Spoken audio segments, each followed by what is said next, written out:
E aí, programador? E aí, programadora? Tudo certo com vocês? Bom, na aula anterior, o que talvez seja o conceito mais fundamental da programação, as estruturas de dados, que é basicamente com o que a gente trabalha. Agora eu vou mostrar como trabalhamos com isso. E já dando alguns spoilers, fazemos isso porque resolvemos problemas de pessoas e ganhamos uma graninha de quebra, né? Mas vamos lá. Qual item que você nunca esquece de colocar no carrinho do mercado? Me conta aqui nos comentários que eu quero saber. Qual que é o item que você nunca esquece de colocar no carrinho do mercado? Beleza? Isso diz muito como que o algoritmo dentro da sua cabecinha funciona. O spoiler aí, né? O que? Estrutura de dados. Como? Algoritmos e por que resolver problemas de pessoas, tá? Tenham isso em mente. O algoritmo é como a receita que você segue no mercado. Passo 1, pega o carrinho. Passo 2, pega os itens da lista. Passo 3, vai para o caixa, sem se perder no meio do caminho. Então, no dia a dia, você tem uma lista e segue cada item até finalizar as compras. Na programação, a gente escreve esse passo a passo com instruções que o computador entende. Pensa assim, você não vai ao açougue antes de pegar o carrinho. No código também existe uma ordem lógica a ser seguida. Basicamente isso, pessoal. Então, você vai no supermercado, você vai pegar as coisas primeiro, depois geralmente deixa o açougue por último, porque as coisas de geladeira aí não demora mais para estragar, então deixa o açougue por último, as coisas de geladeira por último e depois vai no pro caixa, né? Então, existe uma ordem lógica a ser seguida. Bora codar para ver isso na prática. Vamos lá, criar o algoritmo. Algoritmo V2, V1. Já tô lá no V2 já, ó. Apaga isso, apaga isso. Legal. Vamos dar um Ctrl L aqui e rodar esse código para explicar a vocês o funcionamento. Algoritmo barra algoritmo V1. Tá? Então, passo 1, pegar o carrinho. Passo 2, colocar o arroz. Passo 3, colocar feijão no carrinho. Passo 4, colocar leite no carrinho. Último passo, ir para o caixa. Então, o que que a gente tem aqui? A gente tem uma lista de compras, arroz, feijão e leite, tá? A gente colocou o primeiro passo, pegar o carrinho, que é um passo fixo, e a gente já está juntando aqui. Percebe como que as aulas elas se complementam, né? Os conceitos eles vão se encaixando. Estava explicando sobre a estrutura de repetição na outra aula, e aí na aula anterior já utilizei ali, peguei aqui do for mesmo e coloquei ali na estrutura de dados, justamente para incentivar vocês a pegar o mesmo código e ir melhorando ele, tá? Tentando entender como que eles se encaixam em outros conceitos, em outros contextos, e isso é a beleza aqui da programação, você conseguir reaproveitar o seu código e melhorar ele sempre que possível, tá? Então, de novo, a gente está usando uma estrutura de repetição aqui que percorre a lista, tá? Então tem uma lista aqui declarada aqui, tá? Com arroz, feijão e leite. E aí para cada um desses itens, um, dois, três, né? Esse length aqui é a mesma coisa do que colocar 3 aqui, tá? A mesma coisa que colocar 3, tá? Se eu colocar 4, provavelmente ele vai reclamar. Não reclamou mais. Beleza. Na hora de executar, a gente vai ver que vai dar algum erro, tá? Então, lista de compras, tá? E aí, para cada um desses itens, ele vai fazer o passo, vai colocar i mais 2, tá? Então, por que i mais 2? Percebam como que a gente pode trabalhar o código da forma que a gente quiser. Na aula anterior, eu coloquei só i, porque eu queria acessar a lista de compras, né, naquela posição i aqui. Mas a gente não restringe o i apenas a isso, tá? Que é essa variável aqui que começa em zero. Depois ela vai ser 1, depois 2, depois 3. A gente pode dizer que ele é um passo a passo. Ah, mas passo a passo não seria o i mais 1? Não, porque a gente já começa no passo a passo 1. A gente já começa no passo 1. Então aqui tem que começar no passo 2. Então, considerando que i é igual a zero, né?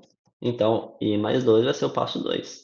Depois, quando ele executar o feijão, i vai ser 1. I mais 2 é igual a 3. Então, feijão aqui, ó, bate aqui, feijão, passo 3.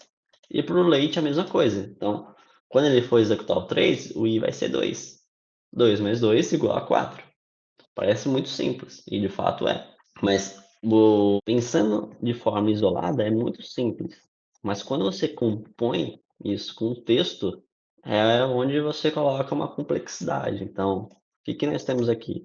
Nós temos texto mais expressão matemática mais texto de novo. Então, é texto, expressão matemática, mais texto, mais variável, mais texto, ó, tá? E essa variável aqui, na verdade, é o quê?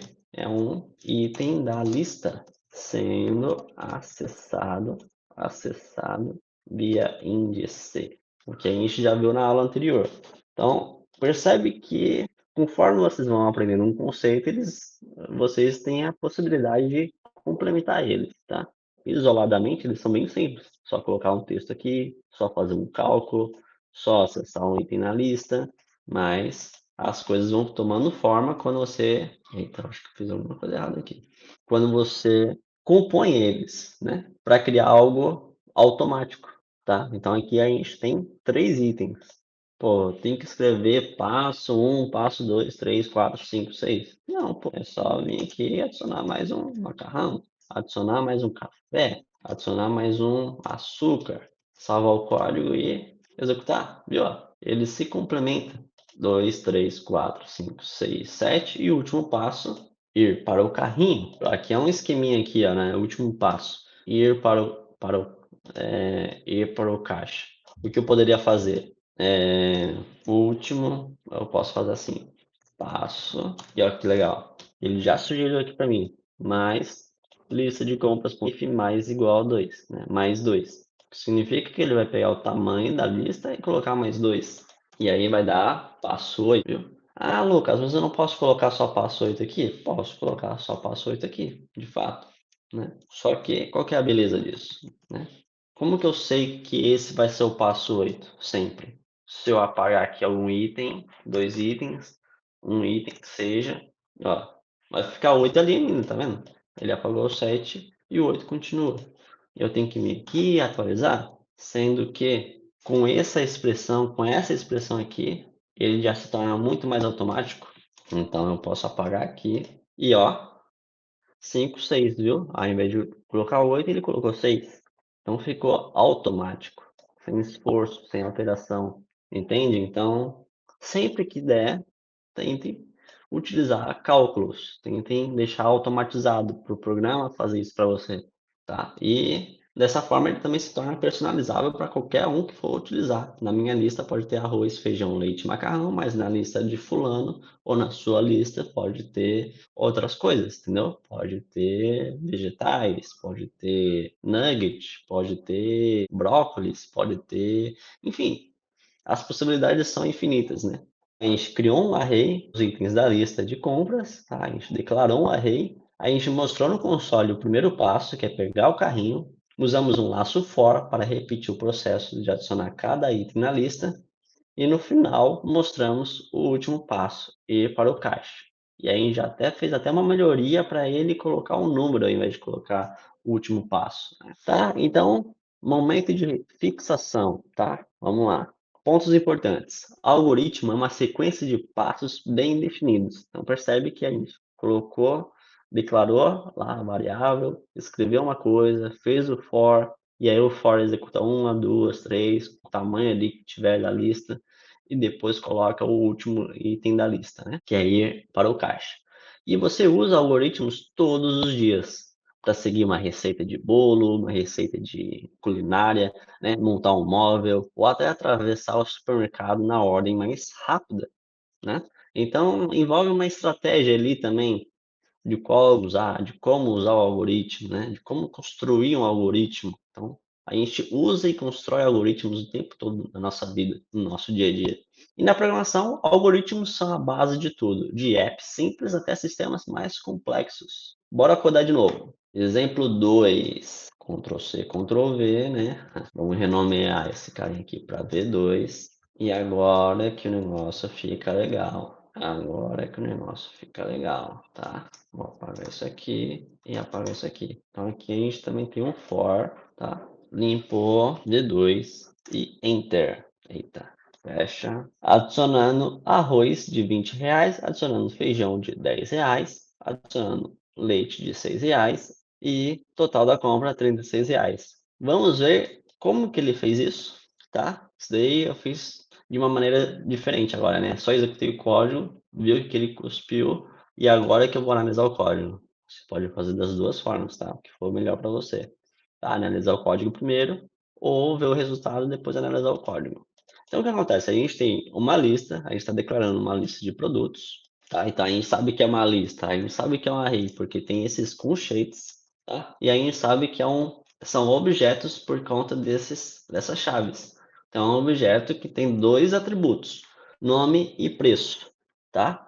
Por que não está essa cedilha aqui? Porque na programação a gente evita usar caractere especial, tá? Então, o cedilha é um caractere especial, tá?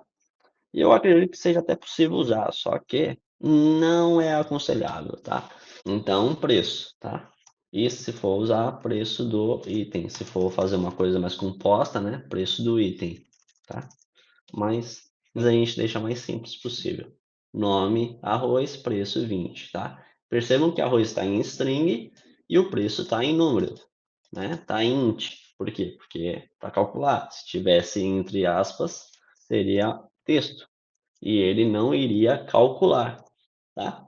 Então faça esse teste aí e vê o que acontece aí com esses resultados. Let total, então, sim, naquela mesma lógica lá que a gente fez na outra aula, total, né? Então, para cada item aqui, esses três aqui, ele vai passar e vai escrever dessa forma.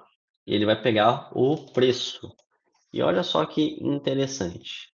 Antes era uma lista de strings, então quando a gente fazia simplesmente isso, pegava o nome da lista e colocava o i, a gente estava pegando diretamente o item a string. Só que agora ele não é mais só uma string, ele é um objeto com nome e preço. Então ele até destaca aqui, peguei o item da lista e coloquei nome. Peguei o item da lista, peguei o preço. E aqui depois eu somo aqui também, ó, que legal, né? E pronto. O que eu posso fazer para melhorar isso? Posso colocar a quantidade, né? Quantidade e fazer, né? Fazer 6, 17. Caraca, 17 feijão é muito, né? Mas parece até aqueles exemplos lá de escola, né? Fulano foi na feira e comprou 37 laranjas. E aqui, ó, ele já até sugerindo aqui, ó, a IA, ela tá facilitando demais a nossa vida, tá? Tá facilitando demais a nossa vida. O que eu sugiro para você treinar seu raciocínio é que você desabilite a IA, tá? Porque aí você tenta pensar nisso, tá? Hoje a IA, ela tá te dando esse cálculo aqui, o preço vezes a quantidade. Mas na prática mesmo, a gente que faz isso, a gente que decide que vai ser vezes, vai ser divisão, vai ser menos, o que for, entendeu? Hoje a IA tá dando de graça aqui pra gente o resultado. Olha só isso, vezes e a quantidade de produtos, tá? Só que você tem que exercitar isso. Como que você pega o preço? Como que você pega a quantidade? Tem que repetir isso várias vezes em cenários e contextos diferentes, tá? Então, posso colocar quantidade, tá? Isso aqui é muito importante, porque não vai ser só numa aula que você vai fixar isso. Então, você tem que, de fato, colocar isso em prática e testar as coisas, tá? Olha só que interessante. Quando você coloca o ponto, ele já coloca nome, preço e quantidade. Por quê? Porque é os três que estão aqui: nome, preço e quantidade, tá? Ah, mas ficou muito grande aqui entre aqui o que acontece, né? Dá para fazer também. E ó, às vezes você vai deixar esquecer aqui umas aspas, tá vendo? E a IA já tá sugerindo você de apagar essas aspas. Mas nem sempre você vai poder contar com a IA, então fiquem espertos. Vamos ver como que é o resultado disso aqui. Agora, 36 foi para R$ 470. Ficou mais carinho aí a nossa compra, né? Porque tem a quantidade também, tá? Eu vou colocar até uma vírgula aqui, ó. Quantidade. E aí já compondo a nossa frase, adicionando de tantos, quantidade, não precisa nem dois pontos. Adicionando arroz de R$ 20, quantidade 6. Ué, eu não salvei? Agora sim, sem os dois pontos, tá vendo? Então é isso, pessoal. É o que nós temos de exemplo para hoje. tá? Então, passo a passo, a gente declarou uma lista de produtos como objetos, cada um com seu nome e preço e quantidade. Inicializamos o total em zero, percorremos os produtos e somamos seus valores. Ao final, mostramos o valor total da compra. O que eu destaquei aqui é os termos que a gente usa no mundo da programação. Então, pegue para se familiarizar com esses termos. Declaramos. Então, quando a gente cria uma lista, uma variável, é o que a gente chama de declarar. A gente está declarando que existe para o código, tá? A gente declara uma função, declara uma variável, e a gente declara como objetos, tá? Cada um com seus próprios atributos. Então, a gente inicializa o total, então a gente declarou o total, depois a gente inicializa ele com zero. É quando a gente coloca o igual e a gente percorre os produtos. Quando a gente faz um for, é porque a gente está percorrendo eles, tá? Então, tinha dois produtos, três produtos, a gente percorre cada produto deles, quando a gente coloca dentro de um for, de um laço for. E mostrar é basicamente fazer o console.log. Sempre quando a gente está mostrando alguma coisa, ou é console.log, ou é dar um show, dar um dialog, enfim. Montou uma tela, a gente está mostrando alguma coisa para o usuário, né? Beleza, então a gente viu que algoritmos são como uma lista de passos, né? Uma lista de tarefas, uma lista de passos, né? Igual quando você vai ao supermercado e começa pelo carrinho, segue a lista e termina no caixa. Na programação, esse passo a passo vira um código que resolve problemas. Na próxima aula, a gente vai falar sobre programação orientada a objetos. Para os íntimos, POO, tá? É um paradigma usado para criar códigos mais organizados e poderosos. O que é um paradigma? É um modelo de pensamento, é uma forma de pensar. Então, você vai começar a pensar na programação orientada a objetos, tá? Você já viu já o que é objetos. Aí já tem usado o que é objetos aqui. E agora a gente vai fazer a programação orientada a eles. Tá legal? Então, vejo vocês em breve.